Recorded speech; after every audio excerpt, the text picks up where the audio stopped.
Welcome to via vlogs. ఈరోజు నేను మీకు చూపించబోయే రెసిపీ ముల్లంగి ఫ్రై అండి. ఇది చాలా హెల్త్ బెనిఫిట్స్ ఉన్న వెజిటేబుల్. సో దీన్ని ఈజీగా మనం 5 to 10 మినిట్స్లో ప్రిపేర్ చేసుకోవచ్చండి. సో ఇది అన్నం, చపాతీ ఇలా దేనిలోకైనా పర్ఫెక్ట్ కాంబినేషన్ అంటే నమ్మండి. ఇక ఆలస్యం ఎందుకు, తయారు చేసే విధానం చూసేద్దాం రండి. మరి ముందుగా ముల్లంగి పైన ఉంటుంది కదండి, ఆ లేయర్ అంతా కూడా ఇలా పీల్ చేసుకుందాం. పీల్ చేసుకున్న తర్వాత దీన్ని మనం తురుముకుందామండి. సో అప్పుడైతే మాత్రం మనకి లోపల వరకు సాఫ్ట్గా కుక్ అవుతుంది. ఇలాగా తురుముకుందాం. ఇప్పుడు ఈ తురిమిన దాన్ని మనం ఫ్రై చేసుకుందాం. కొంతమంది ఈ ముల్లంగిలో ఉండే వాటర్ అంతా కూడా పిండి తీసుకుంటారండి. అలా ఏం తీసుకోవాల్సిన అవసరం లేదు, అలాగే చేసుకుందాం. ఫస్ట్ బాండి పెట్టుకొని మనం పోపు పెట్టుకుందాం. పోపు పెట్టుకున్న తర్వాత అందులో ఆనియన్, పచ్చిమిర్చి ముక్కలు వేసుకొని so light golden brown colour వచ్చేంత వరకు కూడా మనం వేయించుకుందాం. ఆనియన్స్ కొద్దిగా light golden brown colour change అయిన తర్వాత ఇప్పుడు మనం తురిమి పెట్టుకున్న ముల్లంగిని కూడా ఇందులో వేసుకుందామండి. సో ఇక్కడ నేను అల్లం వెల్లుల్లి పేస్ట్ కానీ వేరే మసాలాలు ఏమీ యాడ్ చేయట్లేదు. ఇక్కడ మనం తురుము వేసిన తర్వాత సిమ్లో పెట్టుకొని స్టవ్ని ఆ తురుములో ఉండే వాటర్ అంతా కూడా అయిపోయేంత వరకు కూడా మనము అప్పుడప్పుడు మూత తీస్తూ కుక్ చేసుకుందాం.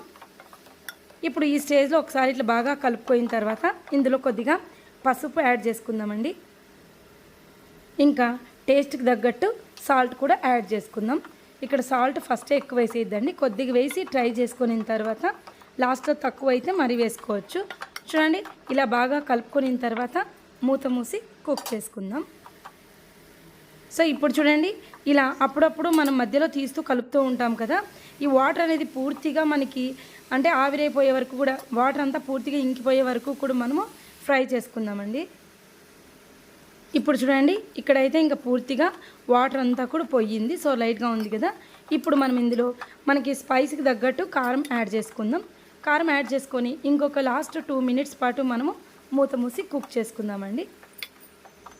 ఇప్పుడు చూడండి, 2 మినిట్స్ కుక్ చేసుకున్న తర్వాత ఇప్పుడు మనకి పర్ఫెక్ట్ ఫ్రై అయితే రెడీ అయిపోయిందండి. ఇక్కడ చూడండి, వాటర్ ఏమాత్రం కూడా లేదు.